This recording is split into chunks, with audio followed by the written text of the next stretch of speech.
Assalamualaikum warahmatullahi wabarakatuh. Ayo jemaah sekalian Islam yang beragama. Sebelum kita mulai, saya mohon yang pertama dimaafkan. Mohon maaf lahir dan batin terhadap kesalahan apapun itu bagi yang sengaja tidak disengaja. Dimaafkan ini Bapak Ibu sekalian. Terima kasih. Lalu yang kedua, seperti biasa kita akan diskusi tentang kajian kehidupan.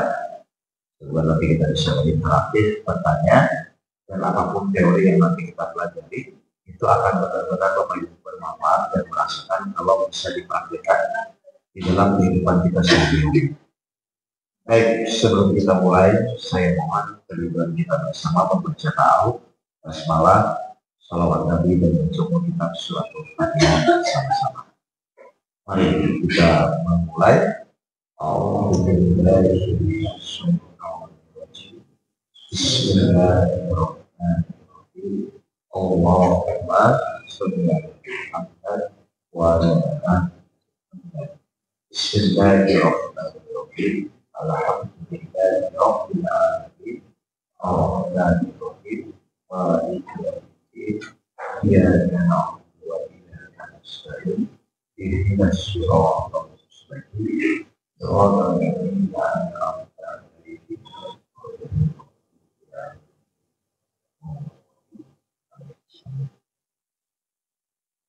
Yang kedua, saya mohon kita membaca surat Al-Fatihah yang akan kita sampaikan kepada kita semua. Semoga Bapak Ibu nanti dimudahkan dalam segala urusannya pada hari ini, ya, dan semakin yakin kepada Allah.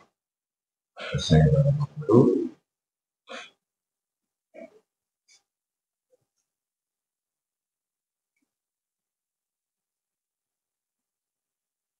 Al-Fatihah. Bismillahirrahmanirrahim. Alhamdulillahirabbil alamin. Arrahmanir rahim. Maliki yaumiddin. Iyyaka na'budu wa iyyaka nasta'in. Ihdinas siratal mustaqim.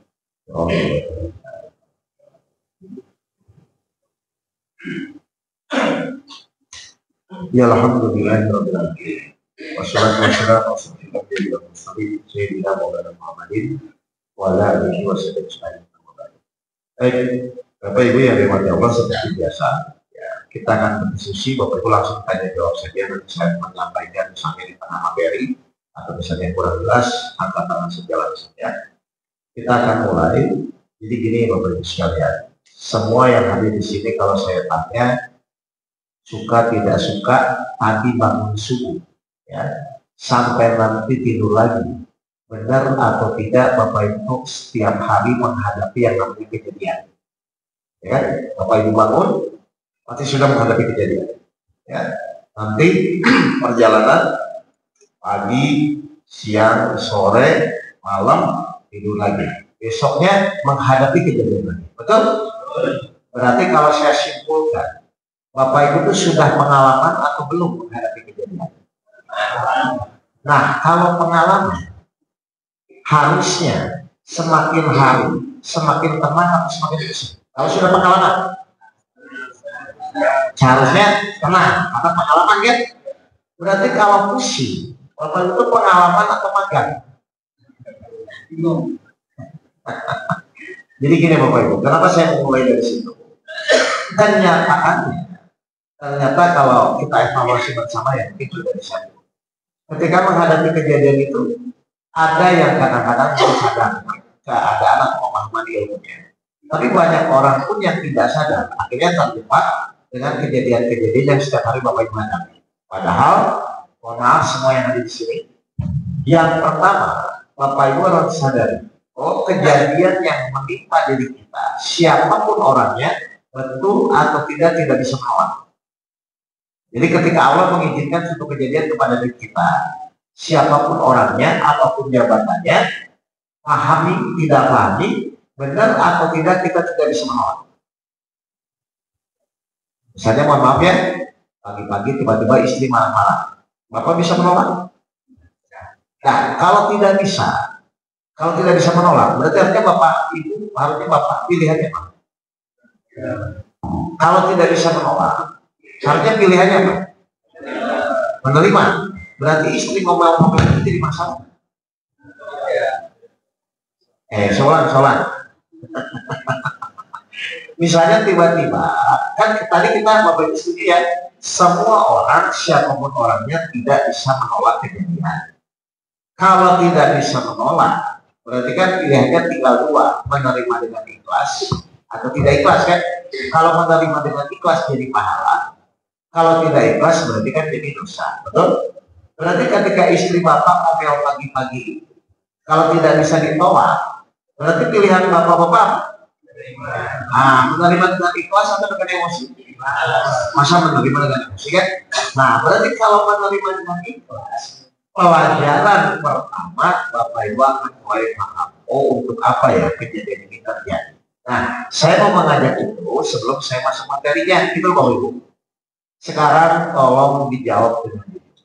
Ya, Bapak Ibu itu yakin nggak bahwa Al-Quran itu adalah pedoman hidup? Dari mana yakinnya? Karena harus ada alasan. Bapak Ibu tuh yakin nggak bahwa Al-Quran itu adalah pedoman hidup? Orang-orang, yaudah kita buka dulu ya. Surat Al-Baqarah ayat 2. Ya. Kalau yakin ya konsekuensinya ya Bapak Ibu harus benar-benar bisa menjalani. Surat Al-Baqarah ayat 2. Ya. Bismillahirrahmanirrahim. Kitab Al-Quran ini tidak ada keraguan padanya. Petunjuk bagi mereka yang bertakwa. Saya ambil di yang awal saja ya. Kitab Al-Quran ini tidak ada keraguan padanya. Ini yang berfirman siapa? Allah mengatakan kitab Al-Quran ini tidak ada keraguan padanya. Nyanyi itu siapa? Coba cari. Kitab Al-Quran ini tidak ada keraguan padanya. Padanya itu siapa? Kitab Al-Quran ini yang berfirman kan Allah mengatakan kitab Al-Quran ini tidak ada keraguan padanya. Padanya itu siapa? Al-Quran. Coba Mas Ray baca lagi. Kitab Al-Quran ini tidak ada keraguan padanya.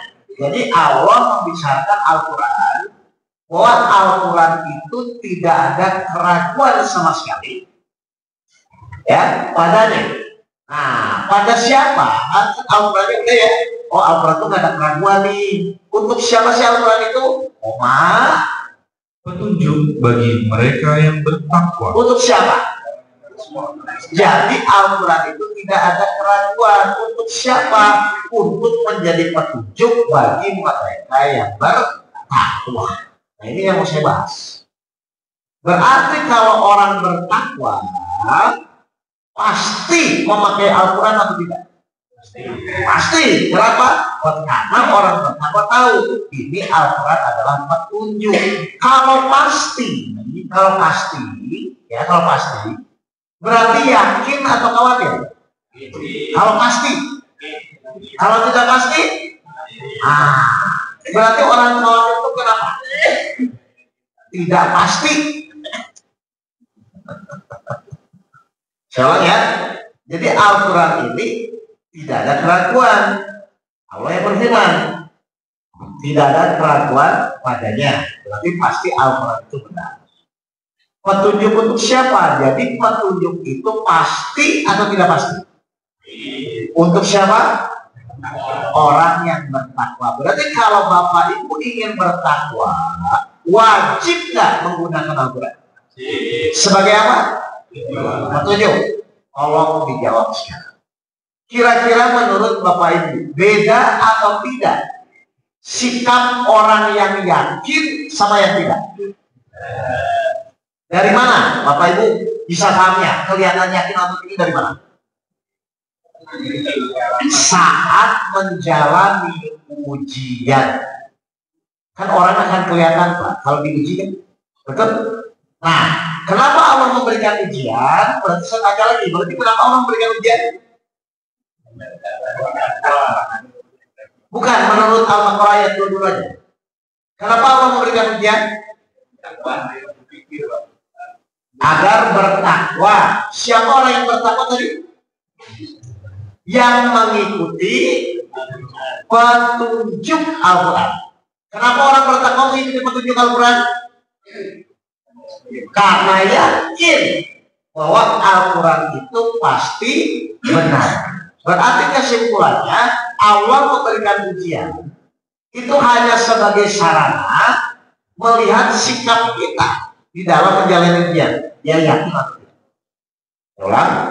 Jadi nanti yang Allah lihat itu apa Bapak Ibu? Kemampuan kita atau keyakinan kita. Jadi saat Bapak Ibu diuji nanti, yang Allah lihat itu apa? Kemampuan kita atau keyakinan kita?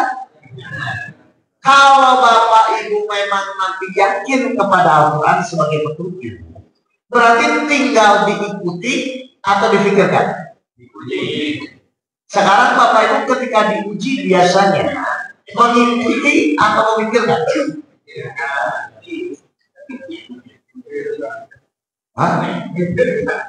Memikirkan. Terus Bapak Ibu tadi bilang kalau memikirkan berarti mengikuti atau tidak kalau memikirkan? Terus Bapak Ibu memikirkan apa? Bukan, di Al-Baqarah ayat itu jelas kan? Al-Quran tidak ada keraguan padanya. Udahlah, semua percaya sama Al-Quran namanya petunjuk bagi mereka yang bertakwa. Berarti kesimpulannya kalau Bapak Ibu ingin bertakwa, suka tidak suka harus mengikuti petunjuk. Nah, petunjuknya tidak ada keraguan. Berarti pertanyaan saya, terus yang membuat Bapak Ibu bingung itu apa lagi? Kan tinggal diikuti petunjuk Al-Quran. Atau gini deh Bapak Ibu, lebih mudah mengikuti petunjuk atau lebih mudah mikir sendiri? Nah kalau begitu kenapa nggak ikut saja? Nanti saya tidak perlu saya bahas.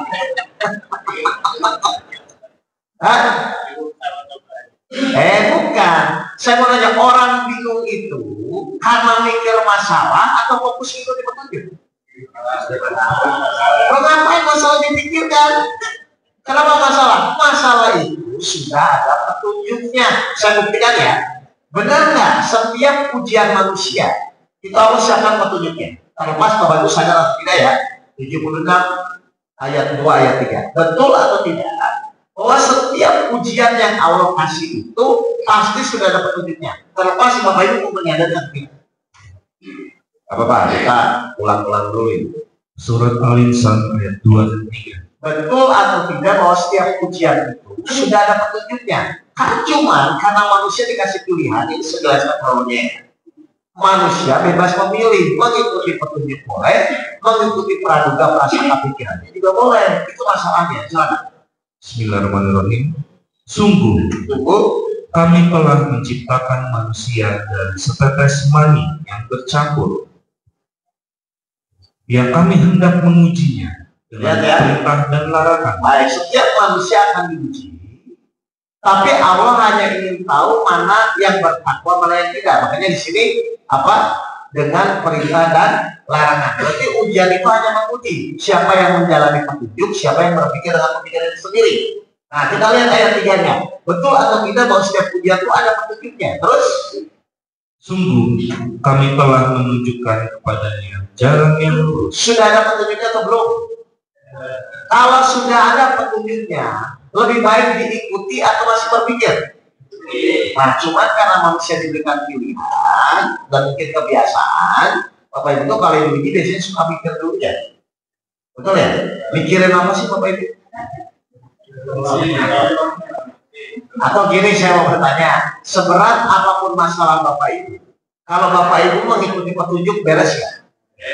Pasti atau tidak? Pasti. Nah kalau begitu, kenapa kok masih mikir tidak ikut saja? Oh ya. Oke, kita buktikan nih.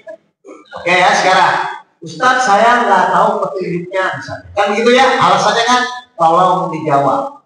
Kalau Bapak Ibu ingin mengikuti petunjuk, berarti pas menjalani ujian itu sabar atau tidak? Nah, kalau ingin mengikuti petunjuk, ya sudah, kan tahu itu. Jadi menurut petunjuk, kalau kita punya masalah itu sabar atau marah-marah? Dan terus kenapa nggak diikuti? Kan katanya ingin, saya nggak tahu petunjuknya. Loh, ketika Bapak Ibu bersabar, berarti otomatis waktu itu mengikuti petunjuk. Kenapa pura-pura nggak tahu?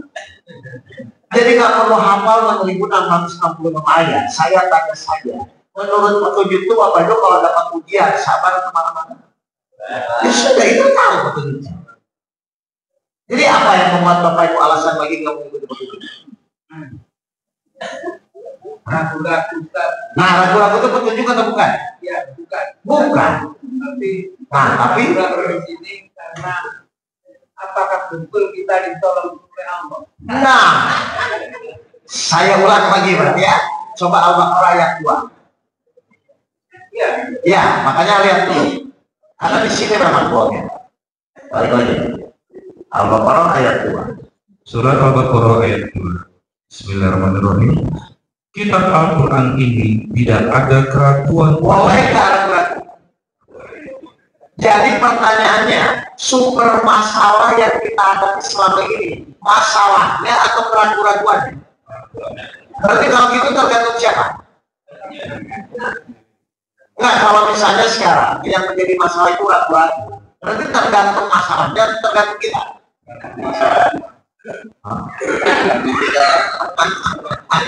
Oke, sekarang begini. Bapak Ibu kan tadi saya bilang, Bapak Ibu dari bangun tidur saja, betul kan menghadapi kejadian. Kan Allah pasti menguji kan, Pak? Allah itu menguji kita tuh menguji kemampuan kita atau menguji keyakinan kita. Makanya Al-Quran tidak ada keraguan. Berarti nanti yang Allah lihat itu mana yang yakin, mana yang ragu, betul? Sekarang kalau dijawab Pak, yang membuat Bapak Ibu ragu-ragu sama Allah itu apa?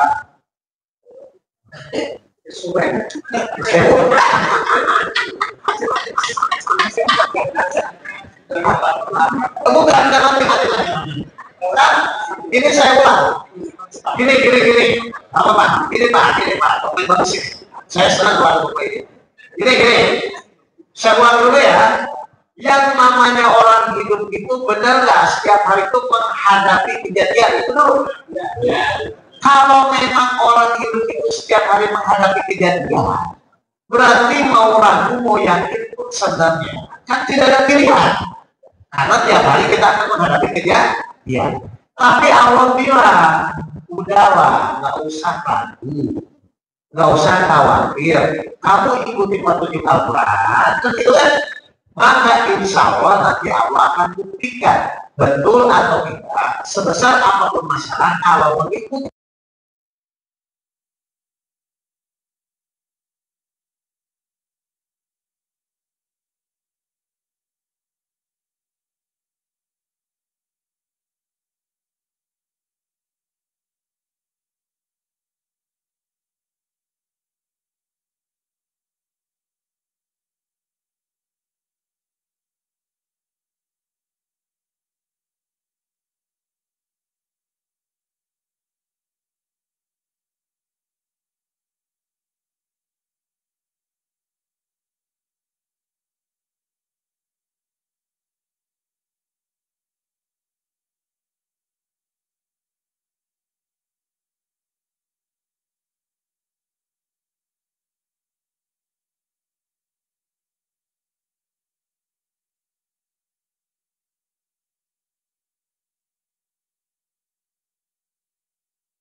ya. Saya terima ini. Oh, terima ya. Setelah diterima? Enggak, setelah diterima ini, yang percaya ini, maka ada solusi buat masalah kita. Betul. Namun setelah kita membaca lagi ayat 45. Ya. Al-Baqarah. Ya. Yang mana orang di situ mohonlah pertolongan kepada Allah dengan sabar dan sholat. Ya. Sesungguhnya Allah itu benar-benar sesungguhnya sholat itu benar-benar berat kecuali bagi orang yang khusyuk. Betul, betul. Ya. Yang jadi masalah di sini adalah khusyuknya. Ya. Al-Quran juga sudah bicara bahwa sholat itu berat. Kecuali orang yang khusyuk. Oke. Padahal untuk menjadi khusyuk itu pun juga sulit. Menurut saya. Ya kan? Menurut apa ya? Bagaimana tidak ya Pak ya? Maaf.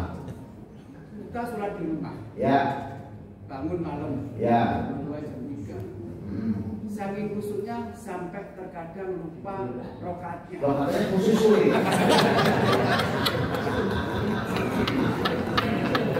Ada sampai munafik. Sampai lupa Baik. rokaat. Baik. Itu biar diterima maka sholatnya di masjid. Baik, ini. Saya akan tulis sebentar ya Pak, biar yang lain ini. Mohon maaf, sekarang saya ulang dulu. Kita sendiri, Bapak Ibu sendiri, Allah itu menyuruh kita mengikuti petunjuk atau berpikir nanti hasilnya.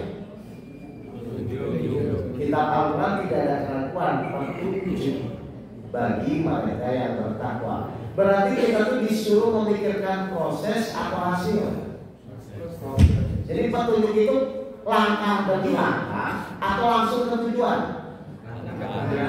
Nah, sekarang saya mau bertanya, Allah nyuruh kita khusyuk di dalam sholat.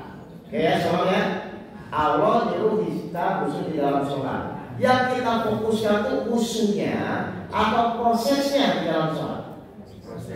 Prosesnya tumanina, mengerti apa yang disampaikan, memunculkan rasa. Perlu nggak kita mikirkan khusyuknya? Halo? Ya karena ada petunjuk tadi. Bukan salah. Tugas kita tuh di proses atau di hasil. Berarti misalnya ketika Bapak tadi bilang di Al-Baqarah 153 atau Al-Baqarah 45 kan mengatakan, wahai orang-orang yang beriman, mohonlah pertolongan kepada Allah dengan sabar dan sholat. Fokus kita itu di pertolongan atau di iman sabar sholatnya. Kenapa nggak usah fokus pertolongan? Karena kalau Bapak Ibu iman sabarnya benar, ditolong nggak? Berarti kalau belum ditolong, apa yang salah? Belum sabar, belum sholat, belum beriman. Asalnya gitu ya. Terus Bapak jalani, saya udah sabar, udah sholat, udah beriman, kok nggak ditolong-tolong? Itu kira-kira omongan orang sabar atau bukan? Hah? Orang sabar mungkin nggak ngomong begitu.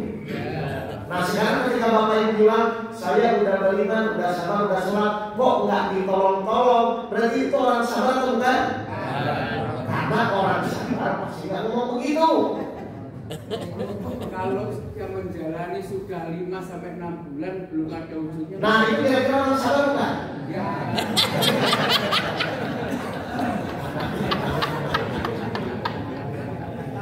Paham ini Bapak Ibu semua? Karena nggak mungkin orang sabar seperti itu. Kenapa? Karena di Al-Baqarah ayat 153 ada komanya, innallaha, sesungguhnya Allah bersama orang-orang yang sabar. Kira-kira kalau bersama Allah, kira-kira kalau Bapak Ibu bersama Allah, Bapak mau ngomong kenapa ya Allah nggak ditolong-tolong? Kira-kira malu nggak ngomong begitu semua? Maaf Ustaz, ini berhubungan dengan yang pernah saya katakan beberapa bulan yang lalu. Ya. Kita sabar, walaupun nunggu sampai 1 tahun, tetapi hal yang kita tidak inginkan, yaitu menjalannya si namanya bunga. Ya. Terus di sini terkait dengan ayat yang 45 tadi, sabar yang dimaksud adalah sabar. Saya setuju kalau sabar menghadapi maksiat, tidak bisa mendengarkan hal yang dilarang, apa yang dilarang. Namun apakah ada kaitannya dengan sabar menghadapi istri yang cerewet itu? Nah itu Pak. Sekarang ini ya, saya fokusnya dulu ke teorinya, materinya ini. Saya ulang dulu. Yang namanya sabar itu, menurut Bapak itu apa definisinya sabar itu? Sabar itu kan menerima semua kejadian yang Allah izinkan, khususon kejadian yang tidak enak. Kalau kejadian enak kan gak usah bersabar, Bapak itu disuruh bersyukur kan. Hadisnya jelas kan, sungguh luar biasa seorang mukmin itu ketika diberi nikmat dia bersyukur, jika dia diberikan suatu musibah dia diberikan kesabaran. Paham ini Bapak semua? Berarti sabar itu apa? Sabar itu adalah kemampuan kita di dalam menerima kejadian tidak enak. Tolong dijawab dengan jujur. Kenapa kita harus sabar selain perintah Allah? Mengunci keimanan. Kenapa kita harus sabar selain perintah Allah? Wah, lupa Ustaz. Coba surat Al-Baqarah 163 tadi baca. Ya, ini biar Bapak itu paham dulu ya. Berarti saya masuk lagi ke materi awal. Tapi nanti kita lanjut materi kalau cukup waktunya. Ya. Surat Al-Baqarah ayat 153. Baik, apa kata Allah? Bismillahirrahmanirrahim. Wahai orang-orang yang beriman, mohonlah pertolongan kepada Allah dengan sabar dan sholat. Terus, Sungguh Allah beserta orang-orang yang sabar. di sini ada dua hal yang harus Bapak pegang ya sebagai keyakinan saya. Ternyata di Al-Baqarah 153 ini, sabar itu yang pertama adalah syarat mutlak ditolong Allah. Wahai orang yang beriman, mohonlah pertolongan kepada Allah dengan sabar dan sholat. Jadi ciri orang sabar apa di Al-Baqarah 153 ini? Wahai orang yang beriman, mohonlah pertolongan kepada Allah dengan sabar dan sholat. Jadi syarat Allah menolong apa? Sabar. Berarti ciri orang sabar itu apa? Ditolong Allah. Berarti masalahnya selesai atau tidak? Menurut siapa ini? Menurut Allah. Berarti kalau Bapak Ibu sudah sabar pasti ditolong Allah. Berarti kalau belum sabar, berarti kalau sekarang Bapak belum ditolong-tolong, sudah sabar atau belum? Merasa sabar. Karena Allah tidak mungkin menepati janjinya, pasti akan ditepati, betul? Berarti syaratnya ditolong Allah itu adalah sabar. Kalau sudah sabar pasti ditolong. Kalau belum sabar berarti belum ditolong. Itu dulu. Setelah Allah berjanji menolong orang yang sabar, supaya orang sabar itu tenang dalam menjalani prosesnya, maka di bawahnya Innallaha ma'as-sabirin. Allah akan bersama. Kira-kira ketika Allah bersama ruwet atau tenang? Jadi cirinya ini. Nah sekarang Bapak Ibu sadari, sabar itu berhubungan dengan kejadian yang tidak enak. Tolong dijawab dengan jujur. Kejadian dari Allah tadi tidak bisa ditolak. Tapi manusia di dalam menerima kejadian bisa nggak memilih? Bukan, kejadian dari Allah itu tidak bisa ditolak, betul? Tapi reaksi kita di dalam menerima kejadian bisa nggak memilih? Bisa. Ada yang marah, ada yang sabar. Betul ya? Betul ya? Nah sekarang tolong dijawab, Bapak Ibu. Semua kejadian dari Allah itu tidak bisa ditolak. Cuman orang dikasih pilihan, apakah kejadian itu dianggap ujian atau dianggap masalah atau beban? Nah, tolong dijawab Bapak Ibu semua. Selama ini kejadian dari Allah itu dijadikan ujian atau masalah? Iya, saya ulang dulu. Kebanyakan orang menganggap kejadian dari Allah itu benar nggak masalah? Ya kan? Kan masalah itu jadi beban Bapak Ibu. Saya akan jelaskan nanti apa itu ujian, apa itu masalah. Karena sebenarnya kalau Bapak Ibu renungkan, tidak ada niatan Allah untuk membuat kita bermasalah. Masa Allah Tuhan yang Maha Pengasih dan Penyayang ngasih selalu masalah sama kita? Apa dasar surat 4 ayat 40. Saya akan terangkan ini dulu. Biar Bapak Ibu tuh, oh berarti nanti saya silakan pilih. Dianggap masalah boleh, dianggap ujian boleh, atau mungkin sekarang Bapak Ibu nggak paham bedanya ujian sama masalah. Coba saya nanya dulu. Ujian sama masalah itu sama atau beda? Apa bedanya? Ujian pasti. Kalau ujian menerima, kalau masalah? Coba, ini saya mau jelaskan. Jangan-jangan selama ini Bapak Ibu juga belum paham membedakan apa itu ujian, apa itu masalah. Kejadiannya sama, Bapak Ibu. Tapi pola berpikir kita bisa menganggap itu ujian atau menganggap itu masalah. Nah, saya takutnya selama ini Bapak Ibu setiap kejadian dari Allah, Bapak Ibu selalu menganggap masalah. Kalau Bapak Ibu selalu itu menganggap masalah, maka Bapak Ibu kena hukum Allah sesuai praduga prasangka hambanya. Ketika Bapak Ibu menganggap masalah, maka itu yang terjadi. Tapi ketika Bapak Ibu menganggap ujian, maka itu yang terjadi. Berarti yang benar itu setiap kejadian dari Allah itu kita anggap masalah atau kita anggap ujian. Nah, sekarang saya akan jelaskan ujian itu apa, masalah itu apa. Biar nanti Allah sesuai praduga prasangka hambanya. Itu loh Pak. Paham ini? Baik, sekarang saya kupas. Apakah kejadian dari Allah itu memang untuk membuat kita bermasalah atau tidak? Itu loh Bapak Ibu. Silakan surat 4 ayat 40 apa? Surat An-Nisa ayat 40. Bismillahirrahmanirrahim. Sungguh Allah tidak akan menzalimi seseorang walaupun sebesar zarah. Berarti kejadian dari Allah sebenarnya untuk menzalimi kita supaya kita bermasalah atau tidak? Harusnya tidak. Terus?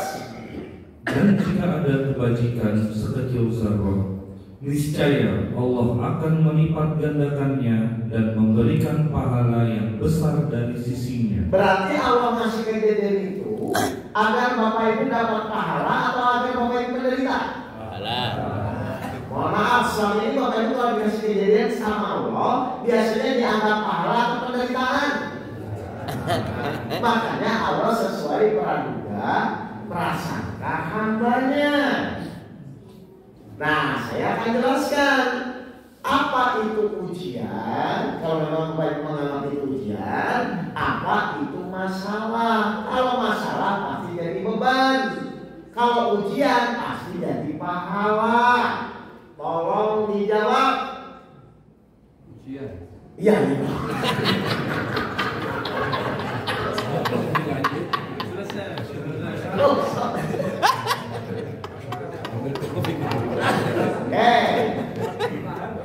Belum ini saya jelaskan dulu biar Bapak paham loh. Jadi gini, biar Bapak itu nyambung. Saya bicara ujian, Bapak bicara masalahnya juga nyambung. Oke, baik. Ujian itu apa sih ujian itu? Untuk meningkatkan keimanan. Fungsinya meningkatkan keimanan. Tapi ujian sendiri apa ujian itu? Takdir dari Allah. Baik. Perhatikan 10 ayat 107. Enggak, Bapak Ibu jangan tahu dulu mana namanya ujian, yang mana yang namanya masalah. Karena ini katakan itu Bapak Ibu masalahnya. Surat Yunus ayat 107. Perhatikan. Ini saya mau bicara ujian dulu ya. Bismillahirrahmanirrahim.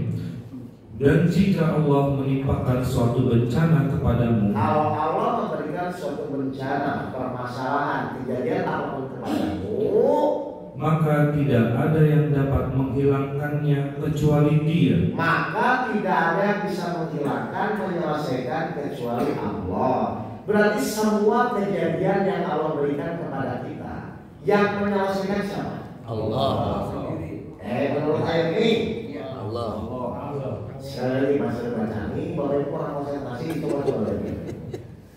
Dan jika Allah menimpakan suatu bencana kepadamu, Kalau Allah memberikan suatu permasalahan, kejadian apapun kepada kita, maka tidak ada yang dapat menghilangkannya kecuali Dia. Berarti yang akan menyelesaikan siapa? Allah. Hanya Allah. Saya ulang, yang akan menyelesaikan ujian itu siapa? Bapak Ibu tahu yang akan menyelesaikan hanya Allah? Nah, terus kenapa jadi beban? Enggak selesai. Sekali lagi. Yang akan menyelesaikan siapa? Allah, hanya Allah. Nah, berarti saya tanya balik. Selama ini, Bapak itu kalau ada ujian, kalau ada kejadian atau masalah, Bapak itu ingin menyelesaikan, atau Bapak itu fokus bagaimana agar Allah menyelesaikan? Agar Allah menyelesaikan. Loh, padahal yang bisa menyelesaikan siapa? Hanya Allah. Berarti nanti ketika Bapak Ibu diuji, harusnya dalam pikirannya gimana nih caranya supaya Allah mau menyelesaikan. Itu namanya ujian. Jadi ujian yang menyelesaikan siapa? Allah. Nah, tapi kalau Bapak Ibu menganggap kejadian itu masalah, pasti di pikiran Bapak Ibu bagaimana saya menyelesaikan. Jadi sekarang saya tanya, perbedaan ujian sama masalah itu di mana? Kalau ujian, orang itu sadar, oh ini harus Allah yang menyelesaikan. Berarti nanti Bapak Ibu akan ikhtiar. Yang ikhtiar itu akan fokus bagaimana supaya Allah menyelesaikan. Tapi kalau Bapak Ibu anggap masalah, di pikiran Bapak Ibu pasti Bapak Ibu yang akan menyelesaikan. Sehingga Bapak Ibu berpikir, gimana nih caranya untuk menyelesaikan masalah. Berarti yang namanya ujian dan masalah tergantung siapa? Tergantung kita. Kalau di dalam pikiran Bapak Ibu selama ini bagaimana ikhtiar untuk menyelesaikan masalah, pasti jadi masalah. Tapi kalau Bapak Ibu ikhtiarnya bagaimana supaya Allah mau menyelesaikan, pasti jadi ujian. Sekarang saya tanya, selama ini Bapak Ibu itu ikhtiar tujuannya menyelesaikan masalah atau supaya Allah menyelesaikan? Makanya jadi masalah. Karena kalau ingin jadi ujian, harusnya fokusnya gimana nih caranya supaya Allah mau menyelesaikan, bukan bagaimana cara menyelesaikan. Jadi perbedaan ujian dan masalah itu apa? Kalau Bapak Ibu pemikirannya itu ujian dari Allah, pasti Bapak Ibu akan fokus bagaimana agar Allah mau menyelesaikan. Tapi kalau Bapak Ibu fokusnya menjadi masalah, pasti di pikiran Bapak Ibu bagaimana menyelesaikan masalah. Makanya Bapak Ibu seperti dulu ini, jangan-jangan setiap kejadian dari Allah, Bapak Ibu selalu anggap itu masalah. Kalau Bapak Ibu anggap itu sebagai masalah, maka Bapak Ibu kena hukum Allah sesuai praduga prasangka hambanya. Bapak Ibu anggap masalah, maka itu jadi masalah. Bapak Ibu anggap ujian, maka itu jadi ujian. Nah, saya tanya jujur kepada Bapak Ibu selama ini, Bapak Ibu itu selalu anggap itu ujian atau masalah? Udah tahu pasti masalah. Kalau masalah pasti jadi beban. Kalau ujian pasti Bapak Ibu akan merubah sikap untuk bagaimana supaya Allah mau menyelesaikan. Ustaz, sebenarnya sebenarnya agak sama itu. Ada apa? Sebenarnya sama itu tadi. Cuman hanya kita itu harus agak sedikit bisa membedakan saja. Nah, bukan sedikit Pak, karena kalau Bapak Ibu anggap masalah, maka Allah bilang sesuai praduga prasangka hambanya, masalah sudah. Tapi kalau Bapak Ibu dari Allah, baik ini ujian dari Allah, berarti saya harus memperbaiki diri saya supaya Allah menolong saya.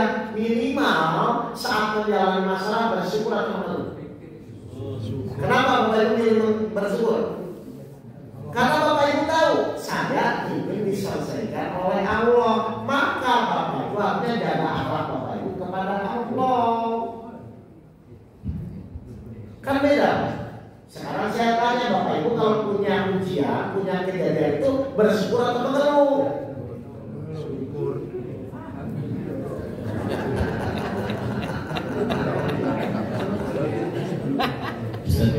Ya, Ustaz, jadi berarti kita ini harus punya prinsip dasar bahwa kasih sayang Allah kepada kita itu terlalu besar. Betul. Karena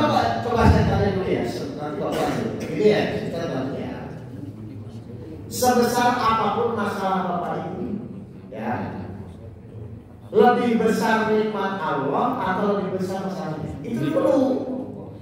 Kalau memang Bapak Ibu mengakui lebih besar nikmat Allah, kenapa Bapak Ibu mengeluh? Ya, wah ini mulai seru ini.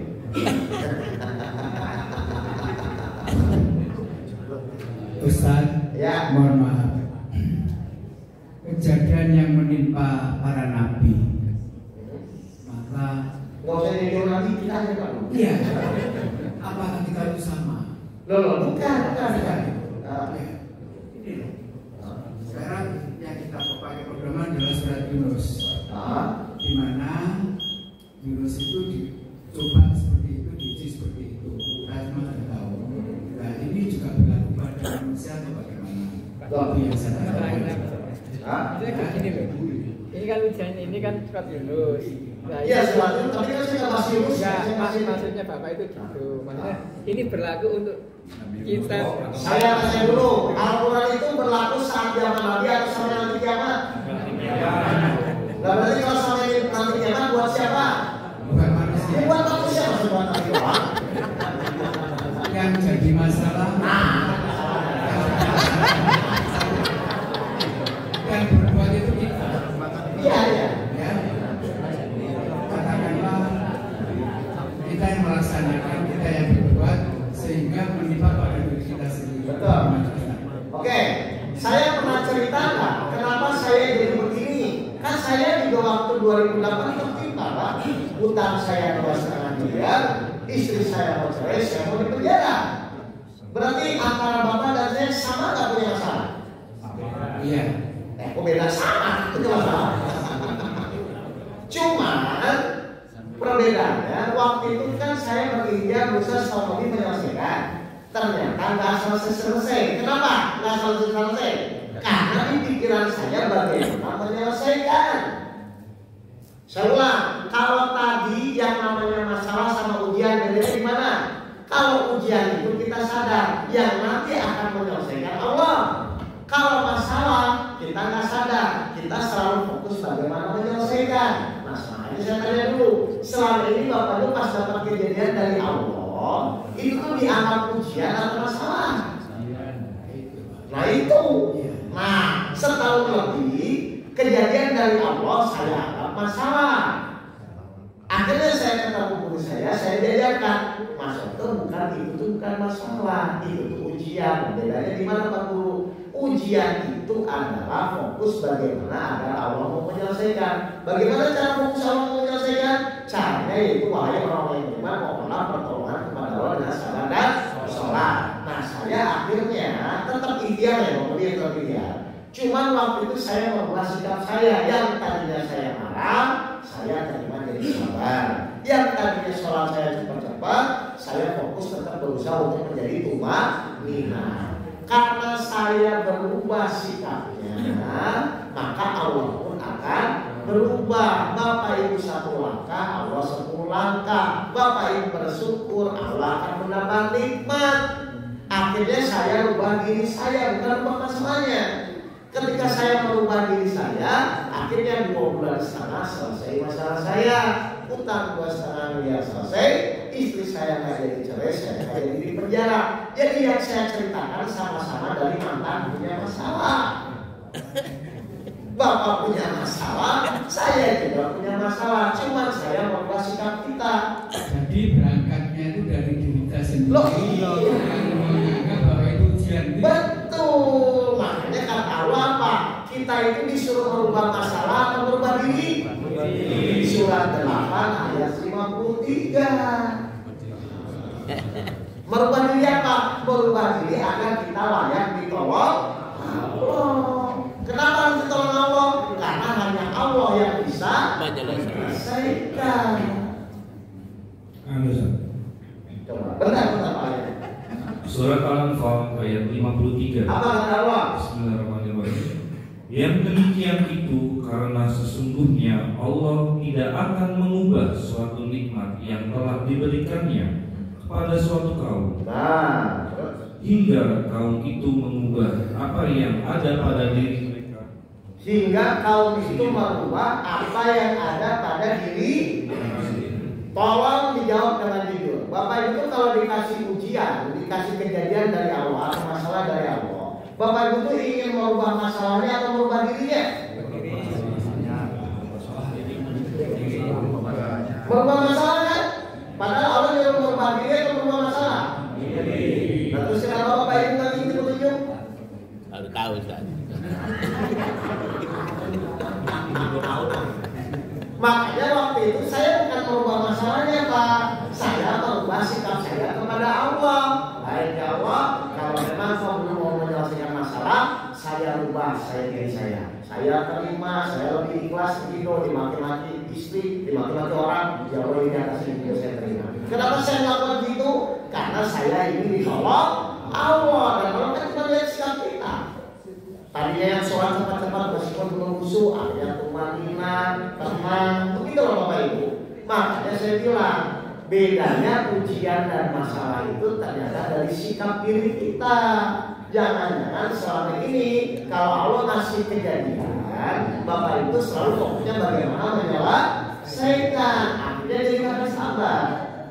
Harusnya jawabannya adalah bagaimana supaya Allah menolong masalah saya. Berarti ini berkaitan dengan akhlak atau kemampuan? Akhlak. Saya tanya Bapak Ibu selama ini pas punya masalah itu mengeluh atau bersyukur? Ya udah, pokoknya dijawab masing-masing ya. Tapi saya punya keyakinan kalau akhlak Bapak Ibu semakin baik kepada Allah, insya Allah pasti Allah pasti. Silakan. Pengalaman pribadi Ya. dulu memang diuji, cuma waktu itu tuh saya ada masalah, cuma saya bertahan gitu. Ya. Jadi saya bertahan sampai lama, ternyata saya baru sadar, oh berarti waktu itu saya itu sabar, jadi hasilnya Selesai. Nah, kalau gitu Bapak ngobrol ke Bapak yang semua. Tahu Pak. Pada waktu itu kan nggak tahu. Nah, itu udah salah. Pak, bertahan saya. Nah, akhir-akhir itu hanya sabar. nah, nanti Bapak semua ya.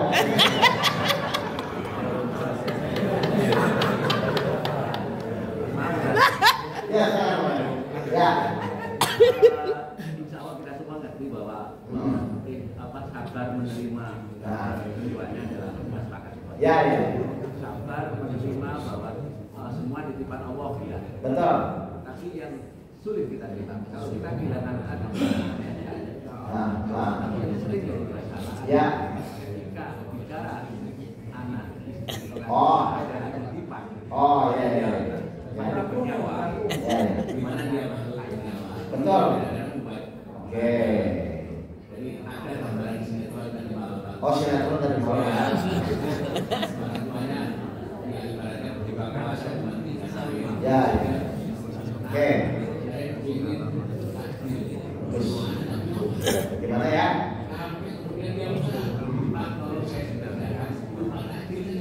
Ah. Ya.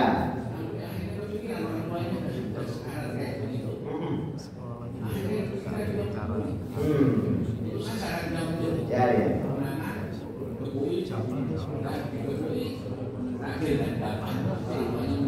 Ya.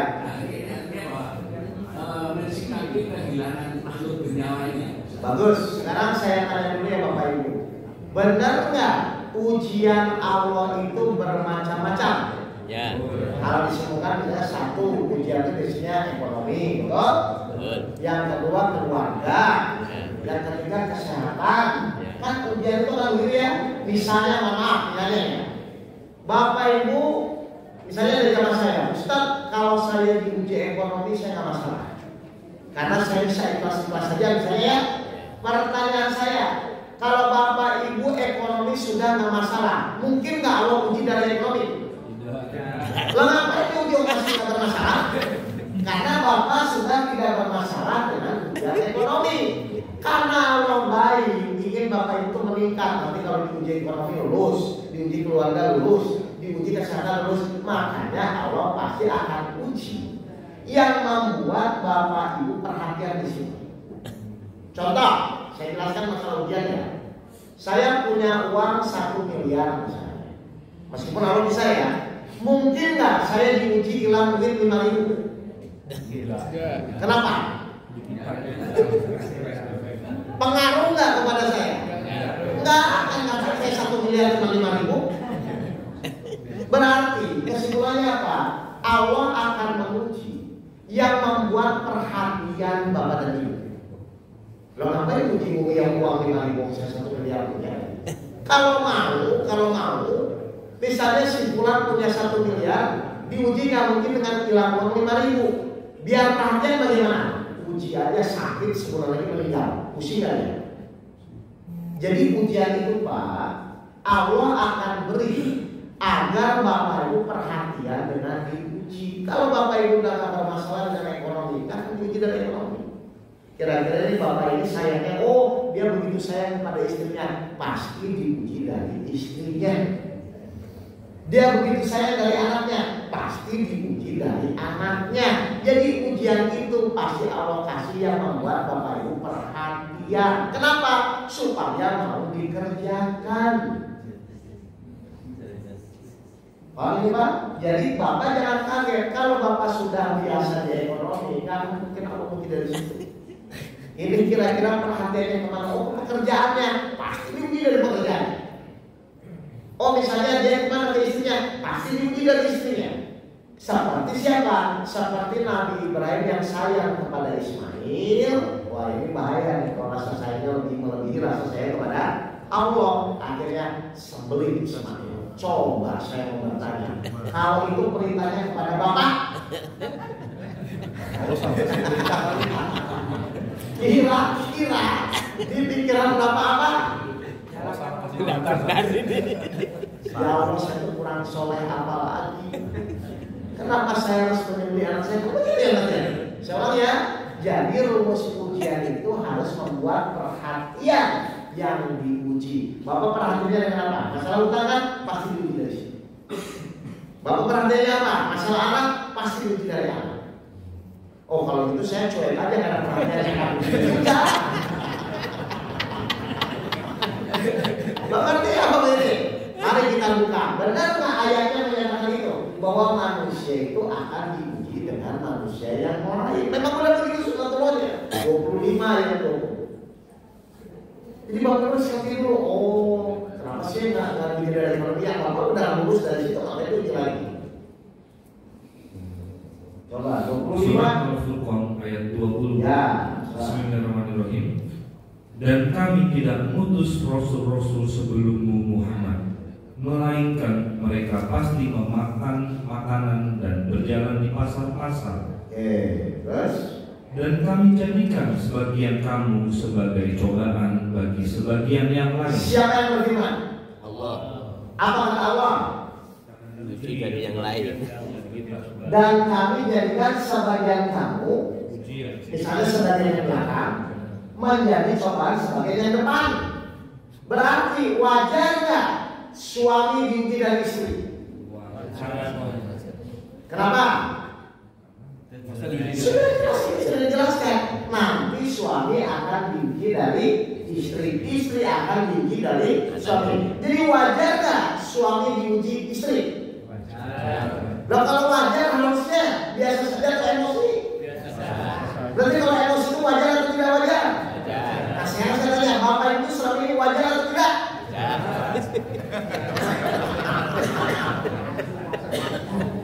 Oh jadi bapak tuh jangan kaget. Kenapa ya kalau istri marah-marah? Loh kata Allah memang akan diuji. Aduh. Coba saya tanya, perlu nggak kita ribut masalah kenapa api itu panas?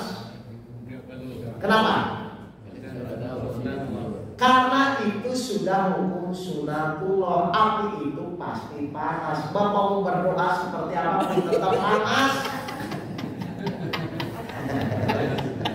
Ngerti? Kenapa deh?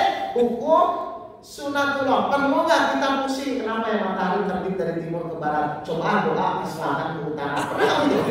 Kenapa? hukum sunatullah. Kalau sudah hukum sunatullah, nggak usah dirembuk. Sekarang perlu nggak kita mikir kenapa ya istri saya begitu? Kenapa?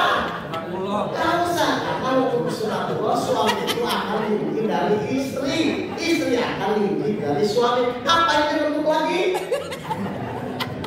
Kan baru sadar. Kalau sudah namanya ketetapan, kalau sudah hukum sunatullah nggak usah dibahas, Bapak Ibu tinggal taat atau tidak. Saya takutnya Bapak Ibu merebutkan kenapa sih Ustaz api itu panas? Kok ngapain? Kenapa sih saya diuji? Lomba saya hidup itu pasti diuji. Itu hukum sunatullah.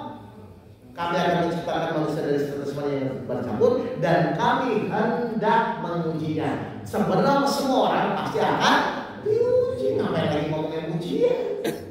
Kalau Bapak Ibu nggak ingin diuji, jangan diciptakan. Mati. Paham ini Bapak Ibu ini? Ya. Ngerti?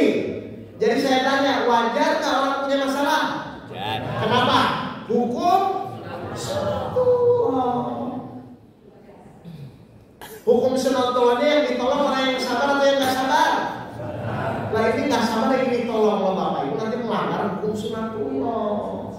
Karena Allah cuma menolong orang-orang yang sabar. Sekarang Bapak Ibu nggak mau sabar, tadi ini ditolong. Kalau gitu buat hukum sunatullah sendiri.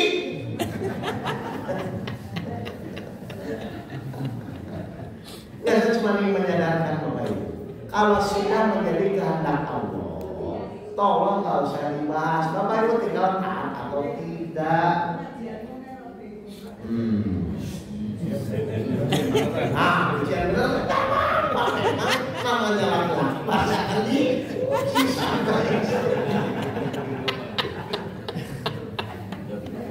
Saya senang di sini. Pokoknya Bapak harus hadir ya kalau saya. Ya, jadi intinya kita itu harus betul-betul ikut tunjuk Al-Quran karena aplikasinya kita harus meragukan, kita harus ikat untuk itu. Oke, sekarang saya kunci dulu ya. Bapak Ibu itu yakin nggak Allah itu maha baik? Dari mana Bapak Ibu itu Allah maha baik? Kalau tidak menjalani masalah, kan Allah ngasih ujian itu cuma ayo, kamu tetap yakin atau enggak? Kamu tahu nggak Allah itu maha penolong? Tahu? Nggak cukup tahu. Pasti Allah akan uji sampai nanti Bapak Ibu merasakan benar ya, ternyata Allah itu maha penolong. Berarti tugas kita apa? Berarti tugas kita apa?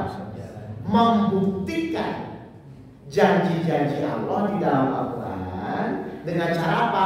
Menjalani ujian. Karena kalau Bapak Ibu tidak menjalani ujian, bagaimana Bapak Ibu akan yakin bersama kesulitan akan ada kemudahan? Itu yang berfirman siapa? Bapak Ibu bagaimana bisa merasakan kemudahan kalau tidak diawali dari kesulitan? Berarti kesulitan itu perlu atau tidak? Perlu. Supaya apa? Supaya Bapak Ibu yakin pasti ada kemudahan atau pusing dengan kesulitan itu? Enggak, biasanya Bapak Ibu kalau dikasih kesulitan biasanya jadi pusing atau yakin pasti ada kemudahan? Saya curiga ya jawabannya.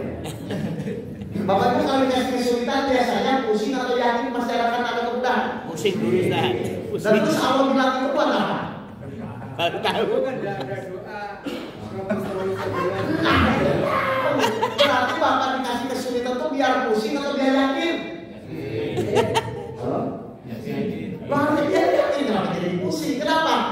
Saya sesulit apapun, tapi kata Allah di Al-Quran, kan gitu kan? Allah bilang pasti ada kemudahan. Buktikan.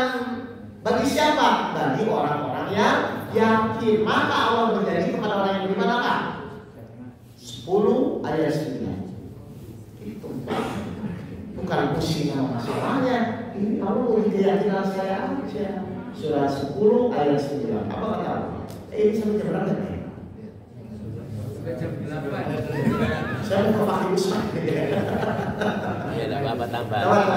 Tadi ya. Bapak kasih tahu kalau habis waktu ya Pak. 5 menit lagi Ustaz, 5 Nah, menit. jangan terlena. Surat Yunus ayat 9. Baik, perhatikan. Kalau Bapak ini sudah yakin, kalau Bapak ini sudah beriman, apa yang mau jadikan? Bismillahirrahmanirrahim. Sesungguhnya orang-orang yang beriman dan mengerjakan kebajikan niscaya diberi petunjuk oleh Tuhan. Dikasih apa kalau Bapak sudah yakin? Petunjuk. Kalau dikasih petunjuk, berarti tinggal diikuti atau sedikit? Ikuti. Sudah. Pak Nadiem, saya mau ke toilet, tuh power lurus, belok kanan, turun ke bawah, belok kiri. Masih mikir atau ikuti saja? Ikuti aja. Sudah selesai.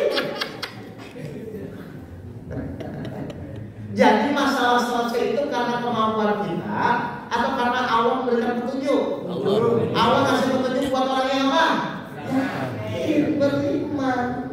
Nah, tugas kita itu adalah yakin dan menjalani petunjuk.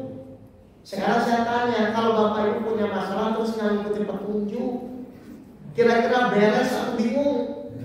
Nah, saya tanya selama ini Bapak Ibu kalau punya masalah ngikutin petunjuk atau mikir sendiri? Tapi pengen beres gitu. Jelas Bapak Ibu? Terakhir. Di dalam sholat. Oh, di dalam sholat. Ya. Bolehkah kita juga mengucapkan doa? Nah, ada nggak aturan syariatnya doa itu dalam sholat? Ada, duduk di antara dua sujud dan sujud. Nah, terus makanya ya, dengarkan imam membaca surat panjang. Ya. Daripada pikiran lantur, kita mengucapkan ya umpamanya ya. Bukan aturannya apa dulu nggak berbatu. Duduk di antara dua sujud dan sujud terakhir kan itu aturannya Pak. Loh kan harus ikuti aturan. Baik, nanti kita ngobrol. Ya, baik, Bapak Ibu. Oh ya. Cobaan hujan itu apakah bisa dikatakan teguran? Oke, apakah cobaan ujian itu bisa dikatakan teguran? Allah itu memberikan 3 kejadian. Jadi kejadian semua dari siapa? Allah. 1 ujian, 2 teguran, 3 azab. Ujian itu siapa? Ujian itu untuk orang-orang yang memang sudah di jalan Allah. Misalnya sholat, tidak nakal, bersedekah itu jalan Allah. Teguran itu kalau Bapak Ibu misalnya tidak mengikuti Allah, mengeluh, bersedih, tidak yakin kepada Allah, itu pasti tegur. Azab itu kalau Bapak Ibu sudah ditegur berkali-kali tapi tetap ngeyel, maka Allah memberikan azab. Ya, jadi ternyata Allah itu memberikan 3 kejadian seperti ini. Jelas Bapak Ibu? Kira-kira kalau Bapak Ibu hidup ingin diuji atau ingin ditegur? Diuji. Hah? Ingin diuji? Kok ragu? Ingin tidak ingin pasti diuji. Makanya hukum sunatullah kalau Bapak Ibu punya masalah berarti wajar. Jelas Pak? Jadi ada 3 ya. Nah, nanti saya jelaskan lagi 3 ini tujuannya. Nanti tambah lagi waktu. Baik, kalau itu terima kasih Ustaz. Saya kembali Ustaz. Assalamualaikum warahmatullahi wabarakatuh. Baik, luar biasa banyak sekali ilmu kehidupan yang beliau berikan kepada kita pada pagi hari ini. Mudah-mudahan bisa kita terapkan dalam kehidupan kita dan keluarga kita di rumah. Amin ya rabbal alamin. Ustaz, disempurnakan dengan doa biar sampai. Saya ambil soalnya saya mau merawat diri saya. Semoga bisa semakin memahami. Bismillahirrahmanirrahim. Allahumma salli ala sayyidina Muhammad rabbil alamin. Hamdan fi ni'amahu wa yafi masjidih. Ya Rabbana lakal hamdu kama yanbaghi li jalalika karim wa 'azmi sultan. Allahumma salli ala sayyidina Muhammadin salatan tunjina biha min jami'il ahwal wal afat wa taqdi lana biha jami'al hajat wa tutahhiruna biha min jami'is sayyi'at wa tarfa'una biha min darajat wa tuballighuna biha sallallahu min jami'il khairati fil hayati wa ba'da. Allahumma rabbana zalamna anfusana wa in lam taghfir lana wa tarhamna lanakunanna minal khasirin. Allahumma ighfir lana dzunubana wa liwalidina warhamhum kama rabbawna shighara. Rabbana atina fid dunya hasanah wa fil akhirati hasanah wa qina adzabannar. Bi fadli subhana rabbika rabbil izzati wa salamun alal mursalin walhamdulillahi rabbil alamin. Al-Fatihah. Bismillahirrahmanirrahim. Alhamdulillahirabbil alamin. Arrahmanirrahim. Maliki yaumiddin. Iyyaka na'budu wa iyyaka nasta'in. Ihdinas siratal mustaqim. Siratal ladzina an'amta 'alaihim ghairil maghdubi 'alaihim waladdallin. Amin. Subhanakallahumma wa bihamdik, asyhadu an la ilaha illa anta, astaghfiruka wa atubu